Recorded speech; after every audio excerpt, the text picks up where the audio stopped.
ಗೋಹತ್ಯೆ ಮತ್ತು ಗೋಮಾಂಸ ರಫ್ತು ನಿಷೇಧಿಸಿ ಗೋವನ್ನು ರಾಷ್ಟ್ರೀಯ ಪ್ರಾಣಿಯನ್ನಾಗಿ ಮಾಡಬೇಕು ಎನ್ನುವ ಆಗ್ರಹವನ್ನು ನಿರಂತರವಾಗಿ ಕಳೆದ ಹಲವು ದಿನಗಳಿಂದ ದೇಶಾದ್ಯಂತವಿರುವ ಮುಸಲ್ಮಾನರು ಮಾಡ್ತಾ ಇದ್ದಾರೆ. ಇದು ಬಹಳ ಒಳ್ಳೆಯ ವಿಚಾರ, ಸ್ವಾಗತಾರ್ಹ ವಿಚಾರ. ಬಹುಶಃ ತಮಗೆಲ್ಲ ಗೊತ್ತಿದೆ, ಇಡೀ ದೇಶದಲ್ಲಿ ಕೆಲವು ರಾಜ್ಯಗಳಲ್ಲಿ ಗೋಹತ್ಯೆ ನಿಷೇಧ ಇದೆ, ಕೆಲವು ರಾಜ್ಯಗಳಲ್ಲಿ ಗೋಹತ್ಯೆ ನಿಷೇಧ ಇಲ್ಲ. ಕೇಂದ್ರ ಸರ್ಕಾರ, ಮೋದಿ ಅವರ ನೇತೃತ್ವದ ಕೇಂದ್ರ ಸರ್ಕಾರವು ಗೋವಿನ ವಿಚಾರದಲ್ಲಿ ದ್ವಂದ್ವ ನೀತಿಯನ್ನು ಅನುಸರಿಸ್ತಾ ಇದೆ. ಈಗ ಇದೇ ಗೋವಾದಲ್ಲಿ ಗೋಹತ್ಯೆಗೆ ನಿಷೇಧ ಇದೆ, ನಮ್ಮ ಈಶಾನ್ಯ ಭಾಗದ ರಾಜ್ಯಗಳಲ್ಲಿ ಗೋಹತ್ಯೆಗೆ ನಿಷೇಧ ಇಲ್ಲ.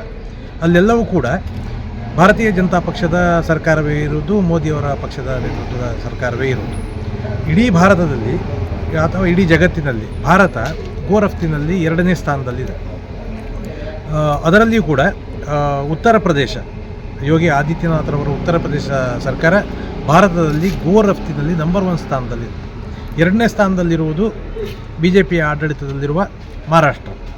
ಅದರ ಜೊತೆಗೆ ಭಾರತದಲ್ಲಿ ಸುಮಾರು ಒಂದು 10 ಗೋ ರಫ್ತು ಕೇಂದ್ರಗಳಿವೆ.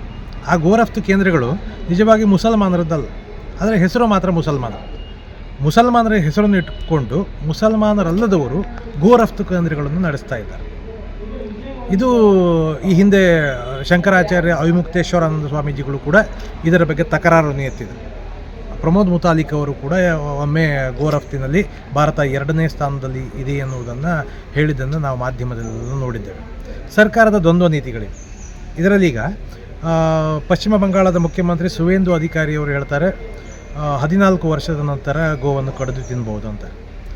ಅಸ್ಸಾಮಿನ ಮುಖ್ಯಮಂತ್ರಿ BJP ಪಕ್ಷದ ಹಿಮಂತ ಬಿಸ್ವ ಶರ್ಮಾ ಹೇಳ್ತಾರೆ ನೀವು ತಿನ್ನಿ, ಸ್ವಲ್ಪ ಮರೆಯಾಗಿ ತಿನ್ನಿ, ಮನೆ ಒಳಗೆ ಸರಿ ತಿನ್ನಿ, ಈಗೆಲ್ಲ ಹೇಳ್ತಾರೆ. ಅದೇ ಕೇರಳದಲ್ಲಿ 2017ರಲ್ಲಿ ಮಲ್ಪುರಂನಲ್ಲಿ ಇಲೆಕ್ಷನ್ ನಿಂತ BJP ಕ್ಯಾಂಡಿಡೇಟ್ ತಮ್ಮ ಚುನಾವಣಾ ಭಾಷಣದಲ್ಲಿ ಏನು ಹೇಳ್ತಾರೆ ಅಂತ ಹೇಳಿದರೆ, ಒಂದು ವೇಳೆ BJP ಸರ್ಕಾರ ಬಂದರೆ ಕೇರಳದಲ್ಲಿ ನಾವು ಈಗ ಏನು ಬೀಫ್ ಕೊಡ್ತಾ ಇದ್ದೇವೆ ಕೇರಳಿಗರಿಗೆ, ಈಗಿನ ಸರ್ಕಾರ ಏನು ಕೊಡ್ತಾ ಇದೆ ಅದಕ್ಕಿಂತ ಉತ್ತಮ ತಳಿಯ ಉತ್ತಮ ಕ್ವಾಲಿಟಿ ಇರೋ ಮಾಂಸವನ್ನು ಕೊಡ್ತಾರೆ ಅಂತ ಹೇಳ್ತಾರೆ. ಅಂದರೆ ಇವರಿಗೆ ಗೋಮಾಂಸದ ವಿಚಾರದಲ್ಲಿ, ಗೋರಫ್ತಿನ ವಿಚಾರ ದ್ವಂದ್ವ ನೀತಿಗಳಿವೆ. ಇವರ ಉದ್ದೇಶ ಏನು ಅಂತ ಕೇಳಿದರೆ, ಹಿಂದೂ ಮುಸಲ್ಮಾನರು ಹೊಡೆದಾಡ್ಕೊಳ್ತಾನೆ ಇರಬೇಕು, ಗೋವಿನ ವಿಚಾರದಲ್ಲಿ ಜಗಳ ಮಾಡ್ತಾನೆ ಇರಬೇಕು, ಆವಾಗ ರಾಜಕೀಯವಾಗಿ ಲಾಭ ಆಗ್ತದೆ ಎನ್ನುವುದು ಇವರ ಉದ್ದೇಶ. ನೀವು ಇತಿಹಾಸವನ್ನು ತೆಗೆದು ನೋಡಿದರೆ ಮೊಘಲರು ಕೂಡ ಗೋಮಾಂಸವನ್ನು ನಿಷೇಧಿಸಿದ ಉದಾಹರಣೆ ಇದೆ. ನಿಮ್ಮ ಆಗ್ರಹ ಒತ್ತಾಯ ಹೇಳಿ ಏನು ಅಂತ.